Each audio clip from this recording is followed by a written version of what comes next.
Hello everyone.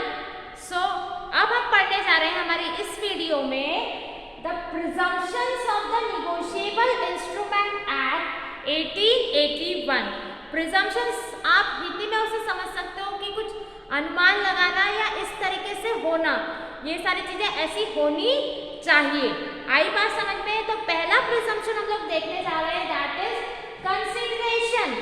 सी, आप अगर कोई सा भी इंस्ट्रूमेंट, हमने क्या पढ़ा है? नेगोशिएबल इंस्ट्रूमेंट मतलब what? It is a transferable return document. ठीक है, आप क्या ले रहे हैं? नेगोशिएबल इंस्ट्रूमेंट्स एक्ट में कौन सी चीजें इंक्लूड हो रही है? That is bill of exchange, promissory note and cheque. उसमें आप क्या कर रहे हैं?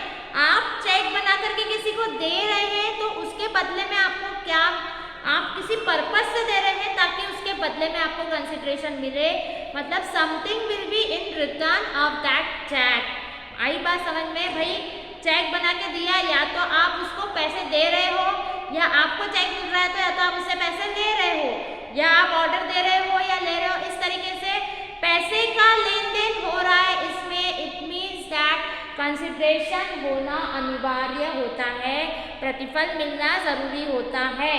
और आपको मैं लॉ की लैंग्वेज में इसको सीधा सीधा बता रही हूँ। It shall be presumed that every negotiable was made और drawn for consideration and that every such instrument when it is has been accepted, endorsed, negotiate or transferred for consideration. The presumption in case of negotiable instrument exists whether the consideration is mentioned in the instrument or not. Okay students, now the second one is date. जो भी instrument आप बना रहे हैं उसमें date specify करना is very compulsory कि किस डेट का आप बना रहे हो, किस डेट पे आपको पैसा ट्रांसफर करना है या चाहिए, या जो भी चीजें हैं, तो डेट स्पेसिफाई करना it's very compulsory. It shall be presumed that every negotiable instrument bearing a date was made और drawn on such date. Okay, मतलब पूरा स्पेसिफाई होना चाहिए कब बना है, कब उसको ट्रांसफर किया है और कब उसका पैसा आपको चाहिए। Then next is time of transfer. ठीक है, time of transfer it shall be presumed that every transfer of a negotiable instrument was made before its maturity unless the contrary appears from the date of endorsement of the instrument.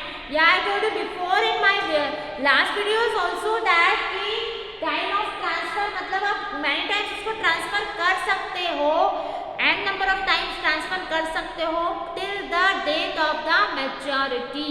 ये आपको presume करके चलना है कि मतलब date के पहले ही आपको आपका जो इंस्ट्रूमेंट है वो ट्रांसफर करना है।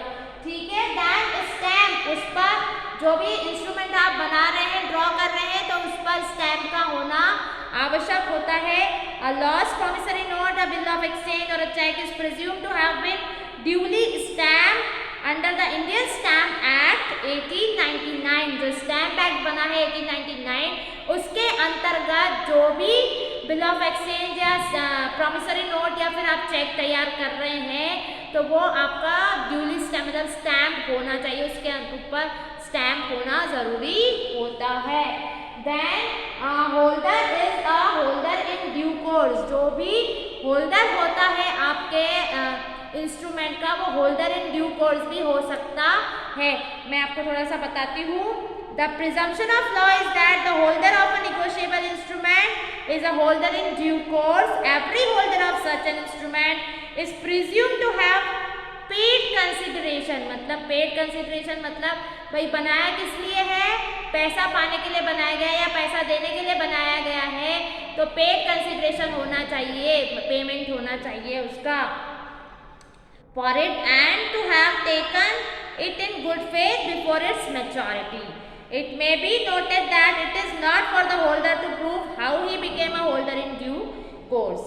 Okay, then आपको एक one more thing is there, that is आपको डिसाइड ये भी जल्दी करना है, टाइम ऑफ एक्सेप्टेंस। ठीक है, जैसे कि हमने टाइम ऑफ ट्रांसफर डिसाइड किया, वैसे ही किस दिन उसको एक्सेप्ट करना है वो डेट भी उसमें क्लियर होना चाहिए, स्पेसिफाई होना चाहिए. So students, in this way we have completed the presumptions of the Negotiable Instrument Act 1881.